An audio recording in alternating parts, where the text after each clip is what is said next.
श्री शिवाय नमस्तु भयम। दोस्तों, जैसा कि आप सभी लोग जानते हैं कि 1 जुलाई 2026 यानी बुधवार को पड़ रही है आषाढ़ मास की कृष्ण पक्ष प्रतिपदा तिथि। और दोस्तों, यह वह तिथि है जो आषाढ़ मास में पड़ने वाली सबसे बड़ी तिथि है, क्योंकि ये आषाढ़ मास में पड़ने वाली है और इसका बहुत ही बड़ा और विशेष महत्व होता है। पूज्य गुरु जी ने कहा है कि अगर कभी भी मौका लग जाए और आषाढ़ मास की प्रतिपदा तिथि बुधवार को पड़ जाए तो आप लोगों को 7 हरा दुर्वा का उपाय तो अवश्य ही करना चाहिए। इन दोनों का संयोग बहुत ही कम आता है। इसी के साथ में गुरु जी ने अपनी शिव पुराण कथा में बताया है कि इस दिन आपको 7 दुर्वा का उपाय तो आपको अवश्य ही करना चाहिए, क्योंकि ऐसा दिन पूरे साल में सिर्फ एक ही बार आता है। और दोस्तों, आप सभी लोग जानते हो कि बुधवार का अगर सबसे करने को लेकर आता है बड़ा उपाय है तो वह 7 हरा दुर्वा वाला उपाय है। तो दोस्तों, इस बुधवार प्रतिपदा तिथि के दिन आप लोगों को इस 7 हरा दुर्वा वाला उपाय को जरूर करना है। बहुत सारे लोग होंगे जिन लोगों ने इस उपाय को ना किया हो, मतलब पूरा साल निकल गया, उन्होंने किसी भी दिन इस 7 हरा दुर्वा वाला उपाय को ना किया हो। पर दोस्तों, आपके पास एक आखिरी मौका बचा हुआ है जो कि 1 जुलाई के दिन है। तो इस दिन आप लोगों को इस वाले उपाय को जरूर कर लेना। भले ही आपने पूरे महीने भर इस उपाय को ना किया हो, पर अगर आपने इस आषाढ़ मास के बुधवार प्रतिपदा तिथि के दिन अगर इस वाले उपाय को कर लिया तो आपको इस उपाय को करने का वो फल मिलेगा जिसकी आपने कभी कल्पना भी नहीं करी होगी। इसीलिए आप लोग इस वाले उपाय को एक बार जरूर कर लेना है, ताकि आप लोगों के हाथ से ये प्रत्येश को मौका ना जा सके और आपको इस उपाय को करने का फल मिल सके। दोस्तों, ये उपाय पंडित जी ने अपनी अभी ही शिव महापुराण की कथा में बताया है, जिस उपाय को आज हम आपको बहुत अच्छे से समझाने वाले हैं। इस वीडियो को देखने के बाद इस उपाय को समझने के लिए आपको कोई और वीडियो को देखने की जरूरत नहीं पड़ेगी। तो चलिए दोस्तों, उपाय को शुरू करते हैं। देखिए, ये इस आषाढ़ मास के बुधवार प्रतिपदा तिथि के दिन ये इतना खास होता है, इतना महत्वपूर्ण होता है। देखा गया है कभी कभी बड़े बड़े पूजा पाठ अनुष्ठान से जो मनोकामना पूर्ण नहीं होते, वो आषाढ़ मास के बुधवार प्रतिपदा तिथि के दिन एक छोटे से उपाय करने से ही आपकी मनोकामना पूर्ण हो जाती है। और बहुत सारे लोगों ने इस उपाय को किया भी है और उनको इस उपाय को करने का फल भी जरूर मिला है। अगर आप लोग भी इस उपाय को करना चाहते हैं तो आप इस उपाय को पहले अच्छे से समझ लेना, सुन लेना, उसके बाद करना। आपको इस उपाय का फल जरूर ही, और इस उपाय को कर लेने से आपके घर में चाहे किसी भी प्रकार की दुख और समस्या क्यों ना चल रही हो, आपको उसका कारण भी नहीं पता है कि भाई ये समस्या किस कारण से चल रही है। उसका कुछ भी कारण हो सकता है, जैसे इसे पितृदोष हो सकता है या किसी भी तरह का मंगल दोष भी हो सकता है। तो इस दिन आप लोगों को ये वाला उपाय कर लेना है। ये एक ऐसा उपाय है जिस उपाय को अगर किसी विशेष दिन पर किया जाए तो भाई उस विशेष दिन का जो है वो तो मिलता ही मिलता है, पर हमने उस दिन पर इस उपाय को किया है तो हमें उससे भी बड़ा फल मिलता है, और फल बहुत जल्दी मिलता है, क्योंकि आप इस उपाय को बहुत ही बड़े और विशेष दिन पर कर रहे हो। तो चलिए अब उपाय के बारे में बात करते हैं, लेकिन उससे पहले आप लोगों को यह जानना आवश्यक है कि आखिर यह उपाय किस समय करना है, किसको करना है और कैसे करना है।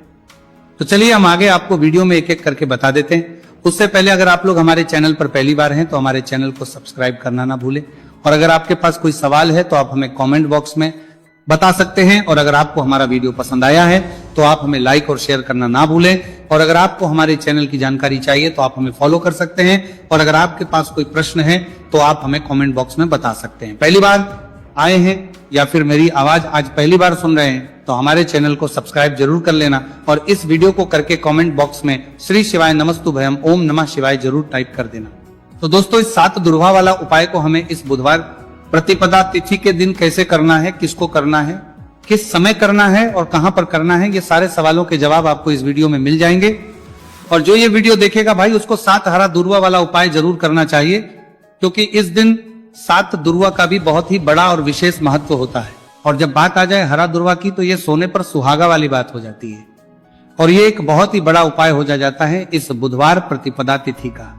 तो अब दोस्तों, इस 7 हरा दुर्वा वाला उपाय को आखिर करना किसको है, सबसे पहले हम लोग वो बात जान लेते हैं। तो देखो, घर की जो बड़ी माताएं बहनें होती हैं, उन माताओं बहनों में से कोई भी एक बड़ी माता बहन इस वाले उपाय को कर सकती है। और दोस्तों, अगर आप चाहें तो अपने घर में से सभी सदस्यों भी इस उपाय को करवा सकते हैं।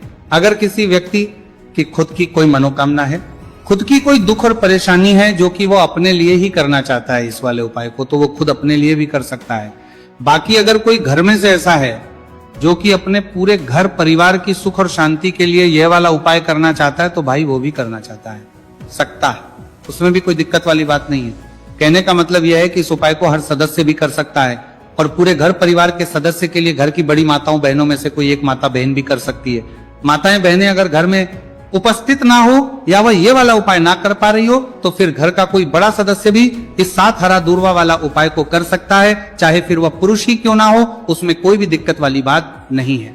अब दोस्तों जो अगला प्रश्न निकल कर आता है वह यह आता है इसको लेकर कि आखिर इस उपाय को हमें किस समय करना है, सुबह के समय करना है कि शाम के समय करना है।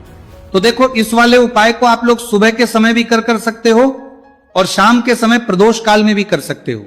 अब अगर आप पूछो कि भाई सबसे उत्तम समय कौन सा रहेगा इस 7 हरा दूर्वा वाला उपाय को करने का, तो हम आपसे बस यही कहेंगे कि इस उपाय को आप सुबह के समय करेंगे तो ज्यादा बेहतर होगा। बाकी अगर प्रदोष काल के समय भी करेंगे तो भी अच्छा होगा, उसमें कोई भी दिक्कत वाली बात नहीं है। तो अब दोस्तों जो अगली सबसे बड़ी और महत्वपूर्ण बात आती है वो ये आती है कि सुबह अगर हम उपाय को करेंगे तो हमें कितने बजे से लेकर कितने बजे तक के बीच में करना है, और शाम के समय प्रदोष काल में करेंगे तो हमें कितने बजे से लेकर कितने बजे के बीच में करना है। तो देखो सुबह जितनी जल्दी हो सके आप उपाय को करने की कोशिश करना। बाकी अगर कारणवश लेट भी हो जाओ, थोड़ी देर भी हो जाए तो 10 या 11 बजे तक भी आप उपाय कर लेना, पर 12 बजे से ज्यादा देरी ना हो। ठीक है, इस बात का ध्यान रखना। उसके बाद में दोस्तों अगर शाम के समय प्रदोष काल की बात करें, प्रदोष काल का जो समय है होता है वो शाम के 6 बजे से शुरू हो जाता है। मतलब शाम के 6 बजे से लेकर शाम के 6 बजे से रात के 8 बजे के बीच का जो समय होता है यह समय प्रदोष काल का समय होता है। तो इस उपाय को 7 या 8 बजे के बीच में भी कर सकते हो। मैं आप कभी भी इस वाले उपाय को कर सकते हो, उसमें कोई भी दिक्कत वाली बात नहीं है। तो आषाढ़ मास का महीना ही है जो आपको धन दौलत पुण्य दोनों ही देने वाला है। आषाढ़ मास के महीने में तुलसी का पूजन करके, श्री हरि विष्णु से जुड़े हुए कुछ उपाय करके आप अपने जीवन की निर्धनता, धन से जुड़ी समस्याएं, कर्जे से जुड़ी समस्याओं को हमेशा के लिए दूर कर सकते हैं। भगवान विष्णु को तुलसी अति प्रिय है, इसीलिए उनकी पूजा में भी विशेष रूप से हम तुलसी का उपयोग करते हैं। और बिना तुलसी दल के, बिना तुलसी मैया के श्री हरि विष्णु की पूजा और उनका भोग दोनों ही अधूरे होते हैं। इसीलिए आषाढ़ मास के महीने में ऐसा उपाय आपको बताने वाले हैं जिसे करने से श्री हरि विष्णु की असीम कृपा आपको मिलेगी और मां तुलसी से ऐसा आशीर्वाद मिलेगा। जीवन का हर दुख, हर कष्ट, गरीबी, निर्धनता, कर्जे से जुड़ी समस्याएं सब कुछ ही आपके जीवन से दूर हो जाएगा और सुख, समृद्धि, धन, वैभव, ऐश्वर्य सब कुछ आपको अपने जीवन में आसानी से मिलने लगेगा। तो चलिए बात कर लेते हैं कि कौन सा उपाय है तुलसी के पौधे में, कौन सी चीज आपको रखनी है और इस उपाय को किस समय करना है। देखिए सबसे पहले तो आपको बता दें कि अगर आपके घर में तुलसी का पौधा नहीं है तो आषाढ़ मास के महीने में एक तुलसी का पौधा अपने घर में लाकर जरूर लगाएं, क्योंकि आषाढ़ मास के महीने में जो लोग अपने घर में तुलसी जी का पौधा लाकर लगाते हैं, माँ तुलसी का पूजन करते हैं, कभी भी माँ तुलसी उनके घर में निर्धनता नहीं रुकने देती है। हमेशा उनके घर में धन की वृद्धि होती है, धन की वर्षा होती है। तो जरूर से तुलसी का पौधा आप आषाढ़ मास के महीने में अपने घर जरूर लेकर आए और अच्छे से आपको माँ तुलसी का पूजन करना है, माँ तुलसी के पौधे की देखभाल करनी है। और वो कौन चीज है जो आपको तुलसी के पौधे में आषाढ़ मास के महीने 1 जुलाई बुधवार प्रतिपदा तिथि में रखना है। और कैसे यह चीज रखते ही रातों रात आपके जीवन में चमत्कार होगा और आपके भाग्य का भी आपको साथ मिलेगा। तो देखिए इस वीडियो में जितने भी उपाय हम आपको बताएंगे सभी उपाय सरल है। देखो गुरुजी ने कहा है कि बुधवार के दिन आपको 7 हरा दूर्वा वाला उपाय तो अवश्य ही करना चाहिए। वीडियो के अंतिम में आपको उपाय बताया है, आपको करना है।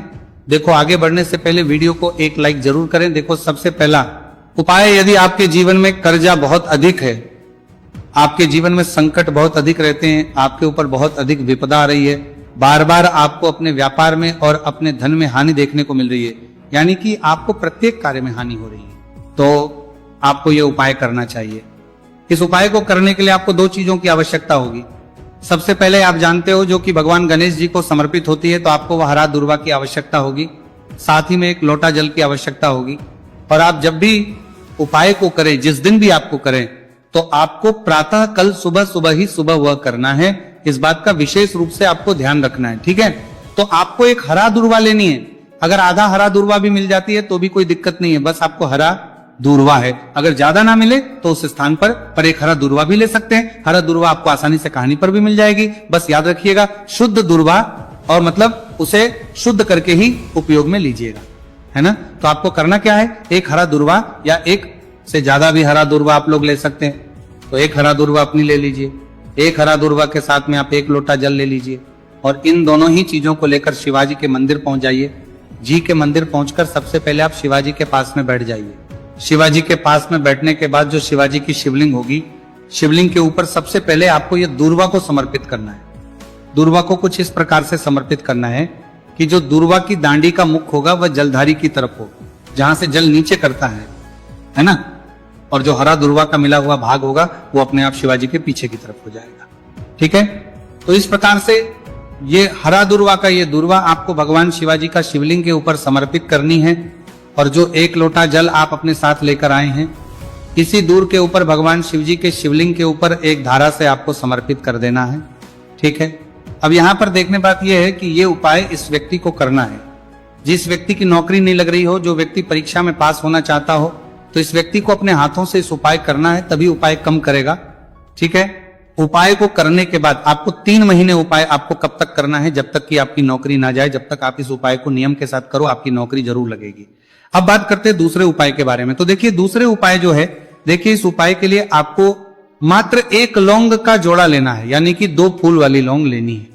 साथ में आपको मात्र थोड़ा सा शहद लेना होगा और इसी के साथ में आपको तांबे के पात्र अंदर शुद्ध जल लेना होगा। अब देखिए इन सभी सामग्रियों को लेकर के आपको भगवान शिव के मंदिर में पहुंच जाना है।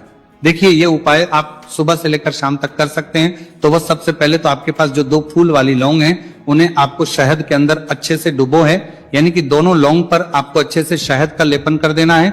अब आपको जो आपके पास 1 लोटा जल है, सबसे पहले तो उसे शिवलिंग पर धीरे धीरे समर्पित करना है और श्री शिवाय नमस्तु भयम इसका जाप करते हुए समर्पित कर देना है।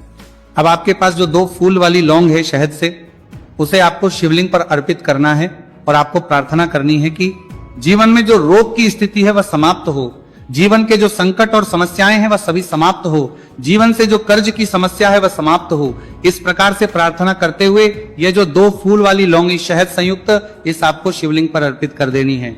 आपकी जो भी समस्या होगी इस बुधवार के दिन अवश्य ही समाप्त हो जाएगी। तो इस प्रकार से आपको पहला उपाय करना है। अब हम बात कर लेते हैं दूसरे उपाय के बारे में। देखिए ये उपाय आपके लिए सर्वश्रेष्ठ होने वाला है। देखिए इस उपाय के लिए आपको चाहिए होंगे 5 हरा मूंग के दाने, और मूंग के दाने कहीं से भी खंडित नहीं होने चाहिए, इस बात का ध्यान रखें। और इसी के साथ में आपको एक तांबे के पात्र के अंदर अपने घर से शुद्ध जल 1 लोटा जल ले लेना है। अब दोस्तों इन सभी सामग्रियों को लेकर के आपको सीधे पहुंच जाना है भगवान शिव के मंदिर में। देखिए इस उपाय को भी आप सुबह भी कर सकते हैं और शाम के समय में भी कर सकते हैं। देखिए भगवान शिव के मंदिर में पहुंचने के बाद आपके पास जो 5 हरे मूंग हैं, उनमें से पहला जो हरा मूंग है आपको शिवलिंग के सामने जो नंदी महाराज होते हैं और उनका जो पैर उठा हुआ होता है, वहां पर आपको पहला हरा मूंग समर्पित करते हैं और आपको श्री शिवाय नमस्तु भयम इसका जाप कर लेना है।